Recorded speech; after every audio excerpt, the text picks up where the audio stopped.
Hold on, I really do wonder what Janet is doing right now, because like they never did they actually make it to Transylvania? Dang, why can't I remember?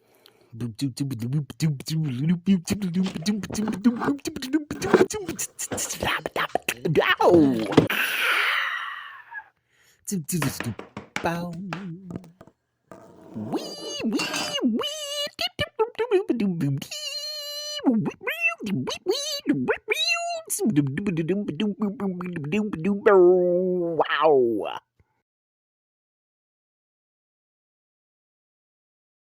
What's up, everybody? So, welcome to yet again another episode of my series. My name is Michael Stevenson. You are currently watching my entertainment industry series where I talk about stuff going on in the entertainment industry and why I think that it is so changed from previous years, previous generations. So, today, once again, we are trying to establish a baseline of some kind of shorthand between you and me, the audience, so that when we start talking about other films and other things, I can mention something and you automatically get what I'm saying. So today we are talking about a very interesting idea that I've come up with to explain some of what's going on in our entertainment industry. This specifically has to do with films, I think. But it also has to do with some TV shows because I think Netflix is kind of doing this too. So, unlike in other videos, I'm going to start by saying what the actual thing is up front and then explain it. The phrase that I use for this is called the Rocky Horror Syndrome. And yes, it is referring directly to the Rocky Horror Picture Show. I'm going to try to make this quick. And I do have, I don't really have an example of this, but it's going to be a little bit harder for people to understand off bat. But we're going to go with it. So, what is the Rocky Horror Syndrome? Well, let me explain.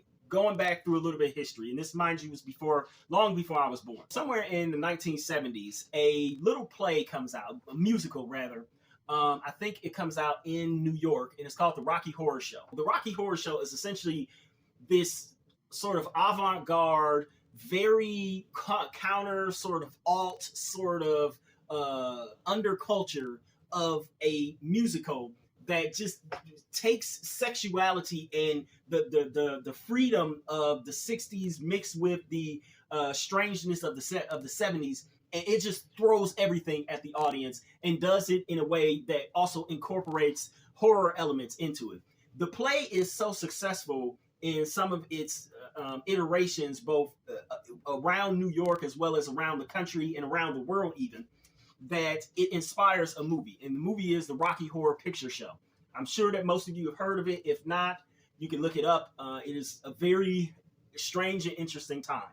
Well, the problem is that the Rocky Horror Picture Show was not for everybody, especially since even though there was lots of free sex, as they say, lots of summer of love stuff, and that continued even through the 70s and whatnot, there was still a disconnect, I guess you could say, between what people wanted to do in their private lives and how they wanted to interact with that same kind of conversation publicly. This film was basically a declaration of the sexual revolution being here and staying. And it was also a declaration of other alternative lifestyle choices and things. And a lot of people in the nation, at least in the US, weren't ready for it. So what happened is that when the when the film first came out, it was marketed sort of okay, but not nearly as well as you would see other films of its time being marketed, and most certainly not even as well as films of past times or films of today being marketed. So what happened is that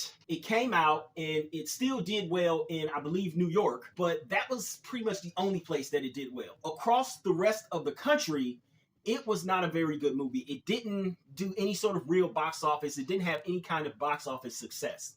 So a lot of vendors were like, well, we're going to remove the film after a while. After like a 2 or 3 week run, they removed the film and replaced it with other films. Well, a funny thing happened in the New York area. So some of the theaters that had it, instead of having it play multiple times during the day, like most films tend to do, they moved it to what was known as a midnight showing at that time. Back in the day, theaters would have these films that were sort of weird, sort of eclectic, play as midnight shows because they thought this could really only play for a certain audience. This was sort of like a Cartoon Network, Adult Swim type of stuff. to where it's like, we're going to show some weird stuff really, really late, basically for either like insomniacs or people who were just flooding out of the bars and still looking for things to do. So you got a lot of drunk people potentially coming to these shows. You got people who they're up and they want to do something, but they know that things are going to get weird anyway. So you had a lot of people who came to these shows and they would watch this movie, and because they were under the cover of night and because the movie was weird in and of itself, they felt far more comfortable being in that sort of area, that sort of arena at that time of night. Somehow, some way, the Rocky Horror Picture Show became a phenomenon, but only at night, only at these midnight showings where people would come and they could embrace the freakiness, the weirdness, all of the strangeness of a show like this, of a film like this. They could embrace that both in themselves and in the film and feel as if they are able to be free and let loose. And once it became a phenomenon, what then started to happen is that it became a cult classic, or in other words, a full-on community started to build around this thing.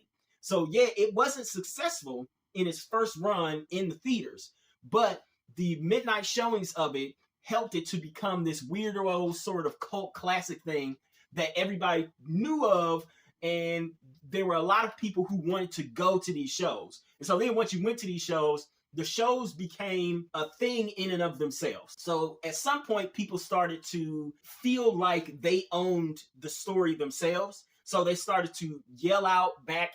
They started to do callbacks to some of the lines that were being delivered in the film.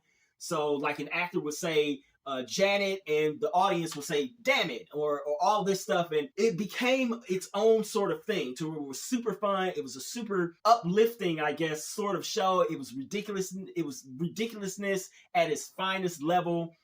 It was open and free. It explored sexuality in a way that was not being seen on other things. It became almost like a catch-all for freaks and weirdos to come out and have themselves a really good time and feel as if they were part of a community of other freaks and weirdos who liked this strange stuff. But again, it only did that after it basically had failed to do that across the country and across most of the world. It had failed to make really any money through its first run. So they changed up the show times of it, and then they started to do that once a couple of theaters realized that they had success with this being a midnight showing. Other theaters across the country decided to put it back in theaters and do the same thing, so that it then became this alt culture or underground classic. So then you go to my idea. What is the Rocky Horror Picture Syndrome? The Rocky Horror Picture Syndrome is, for all intents and purposes, referring to a show or a movie which was most likely poorly marketed on its first go, but which ultimately tries to establish itself as being something that could be ultimately a cult classic of sorts. There were a few examples that I had in mind for this to make this idea more, I guess, cohesive for all of you, but I don't think that any of them were good enough. Basically, what the Rocky Horror Picture Syndrome is, and you'll see this a lot these days. Maybe you haven't actually seen the movie yet, but you'll see an advertisement for the movie, and it looks like it may be small, but it has like a star or two, or maybe even a couple of stars in it.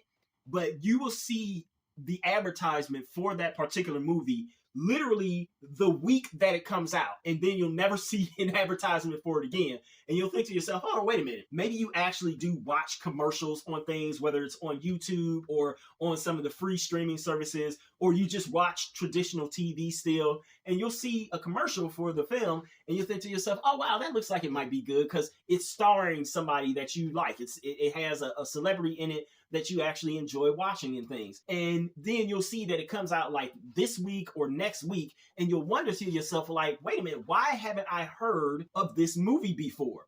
I think because there are a lot of films that, I don't know when it happens, but I think it happens somewhere along production, somewhere within production or right at the beginning of post-production.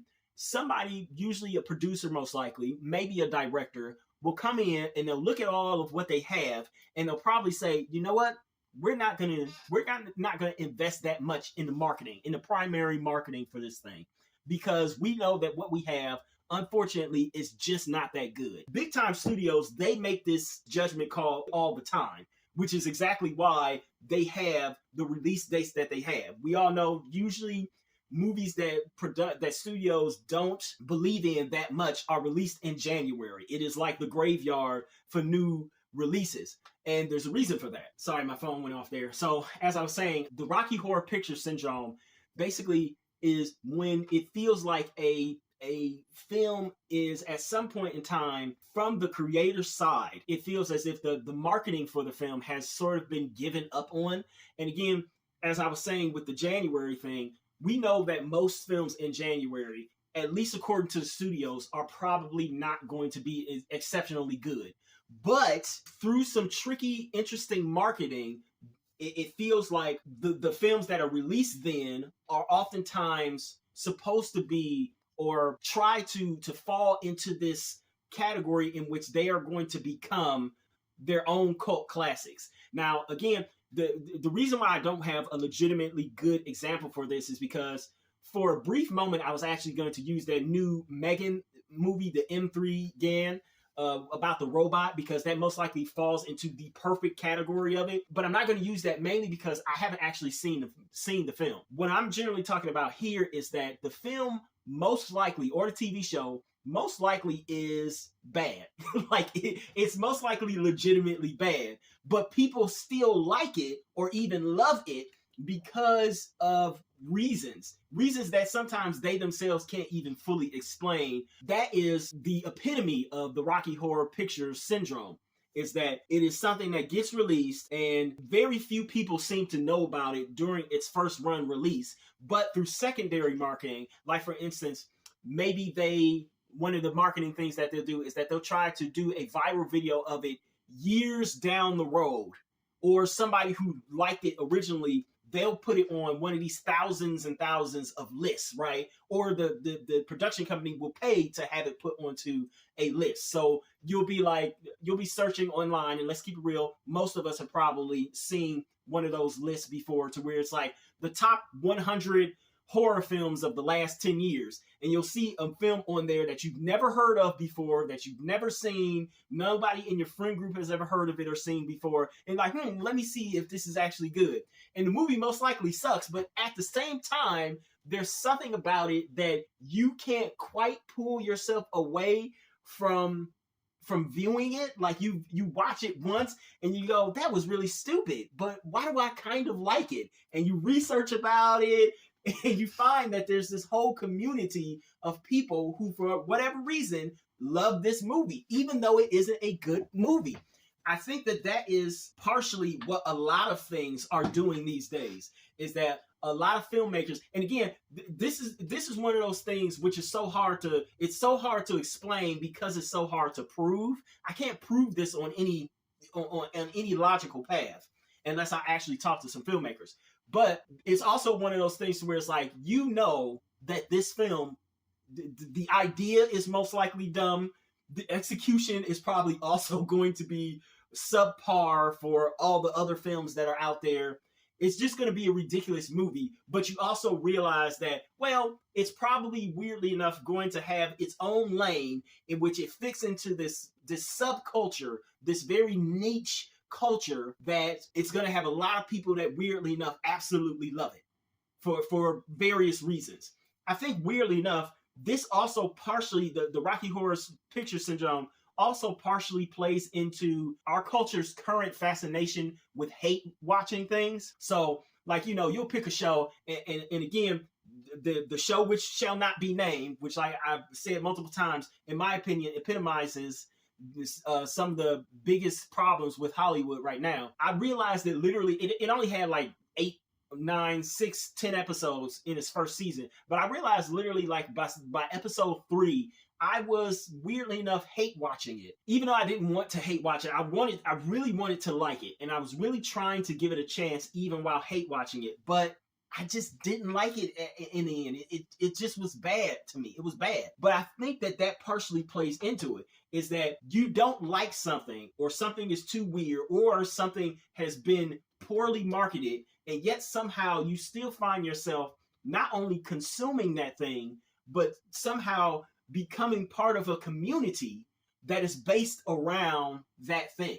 And I think that there are a lot of filmmakers and TV makers who kind of do that, to where it's like, yeah, we're going to make something that's weird, that's stupid, and that maybe is not even that good, but we also still going to expect people to like it. And somehow people do.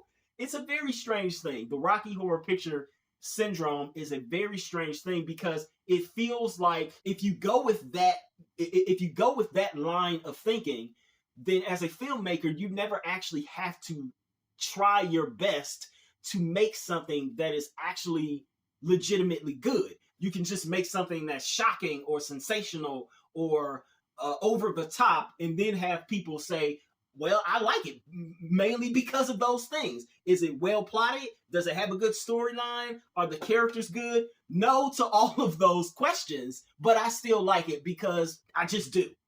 So that is the Rocky Horror Picture Syndrome. I think as it compares to us as consumers, again, I think that we should be a little bit cognizant of the idea that there are probably some things out there that maybe the filmmakers didn't really try to put out the best thing that they can make. But at the same time, if we like it, it's one of those things to where it's like, if we like it, we like it, even though we can. I think the point is this, is that we can be okay with liking something that we also know is actively bad. There we go. We can like something that we know is also actively bad. Or we can hate on something that we know is actively good too. So just be aware of the Rocky Horror Picture Syndrome, and that it seems like far more stuff, TV and films, are literally falling into that, to where and it's not even that they're trying to make like a goofy comedy or something, but it's they're missing their mark and potentially doing it on purpose, but people still like it for whatever reason. So there you go. I still don't have a sign. Hey everybody. So while I don't have an official sign off yet, I guess I should do the whole please like, comment, share, and if you so desire and you want to see more, subscribe. But more importantly, I will ask that you please go and purchase one of my books.